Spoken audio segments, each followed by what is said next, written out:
Hi, my name is Antone Amalbert. I'm a graduate student who will be attending SMU in the fall to earn my PhD, and I earned my bachelor's in physics from Texas Tech University. While I was at Texas Tech University, I did an undergraduate research project with Dr. Thomas Kupfer, and the topic of this project was predicting how well LISA will use known electromagnetic data to observe and measure characteristics of ultra compact X-ray binaries from the gravitational wave data. So here's a bit of background on ultra compact X-ray binaries. They are binary systems with periods of less than about an hour. They are usually composed of a neutron star or black hole primary star and a white dwarf or helium donor star. They're usually located in globular clusters, and because of this, current electromagnetic data is able to tell us the location in the sky of these clusters and the approximate distance to these clusters. Ultra compact X-ray binaries are ideal candidates for LISA because they have gravitational wave frequencies within LISA's 1 to 10 millihertz range. Now, what EM data is not able to tell us about these systems, because they are in globular clusters and very compact systems, we're not able to get a good measure on the exact masses of the components in the system or the types of stars that are in the system. And we also aren't able to get the exact measure on the angle of inclination of these systems. And all of these is because they're in a globular cluster. So the main rundown of our project was the main purpose, as I've stated before, is to figure out how well LISA will be able to measure and use the gravitational wave data from these objects, along with prior EM data to measure the characteristics of these systems and to be able to distinguish between different types of UCXBs. The software that we use is called LISA Data Analysis Software, or LDA Soft.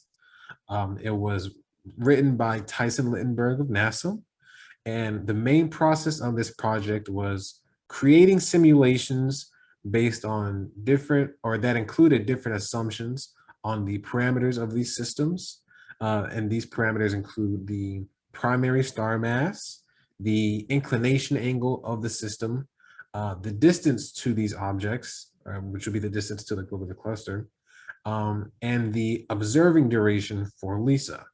We chose these parameters because we wanted to compare these and figuring out, based on these assumptions, what influenced LISA's measurements the most, and which of these would be the most important for LISA to distinguish between different UCXBs.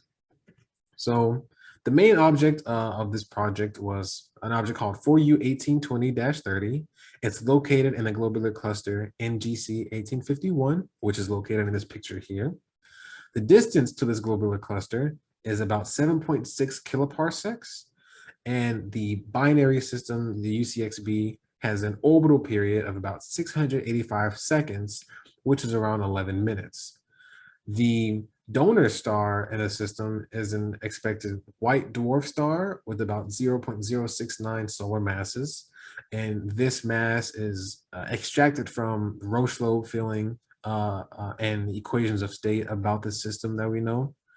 And we chose this object because of all currently known UCXBs, it has the highest signal to noise ratio, or SNR, with an SNR of 15 after 4 years and an SNR of about 31.82 after 10 years. So this is our object. And now we can look at the data that the simulations have gotten from them.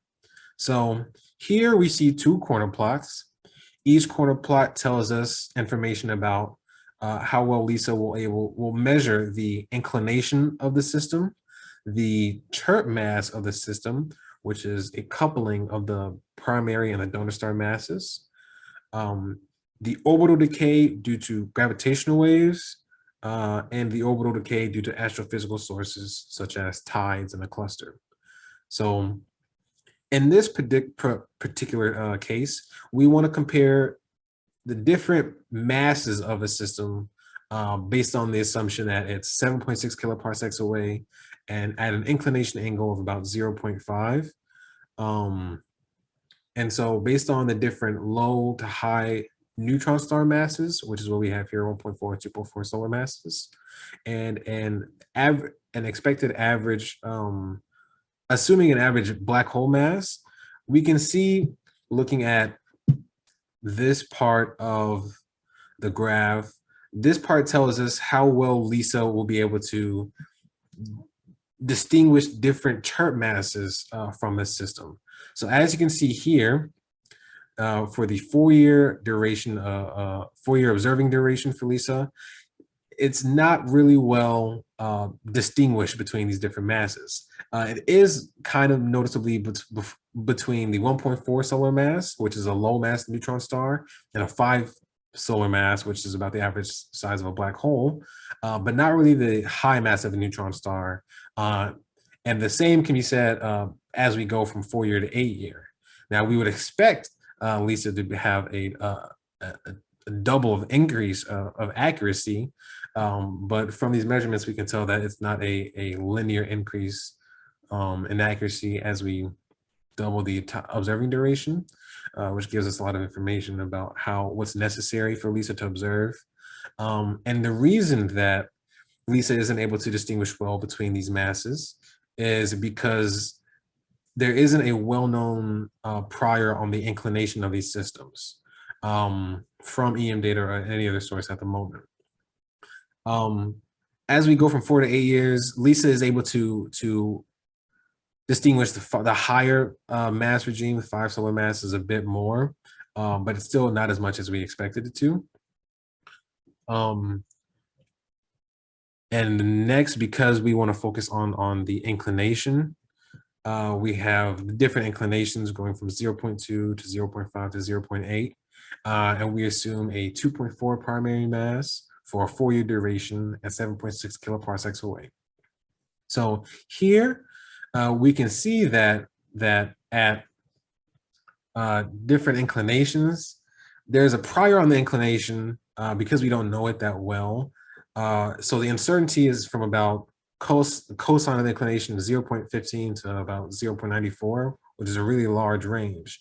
And so we want to figure out, the main question here is, how well will LISA be able to measure the inclination of the system? And as you can see here, it's not that well. LISA will not be able to measure the inclination itself. So having a prior on the inclination is extremely important in being able to figure out the mass and the types of what the parameters on the component stars. And so we want to figure out what are ways that LISA will be able to increase its measurements, either with a better prior on the inclination, or if the object is distant or not to LISA. So in these corner plots, we're comparing different inclinations, but now we have it at a much closer distance at 760 parsecs, as opposed to 7.6 kiloparsecs away.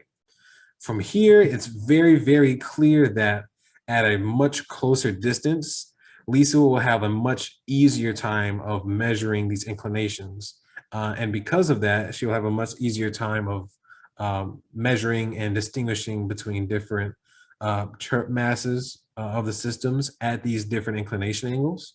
And this is very important because for distant objects, in order for LISA to have a much better measurement on the inclination angle and on the chirp mass, we need to find a better inclination through other means, either with new ways of getting, or with new EM data, or with other ways of getting gravitational wave data and extracting the inclination angle from that. So in summary, we chose to use the object with the highest SNR out of other known UCXBs. And because of this, other Ultra Compact X-ray binaries with lower SNRs would have much worse observations, because LISA will not be able to have LISA will have a less exact or accurate inclination angle. So then she'll get a much less accurate measure of the chirp mass, and a much less accurate way of distinguishing between different UCXBs. And we also know, or have figured out, that it's very, very important for Lisa to have a well-known prior on the inclination so that she will be able to distinguish between different types of UCXBs better. And the next sort of big point is that as objects are closer, Lisa will be able to measure this inclination better herself, or if the objects are eclipsing, then that would be an inclination angle of about 90 degrees. So we have a much better time of measuring the chirp mass because we'd have a very well-known inclination angle. And that is the end of my presentation.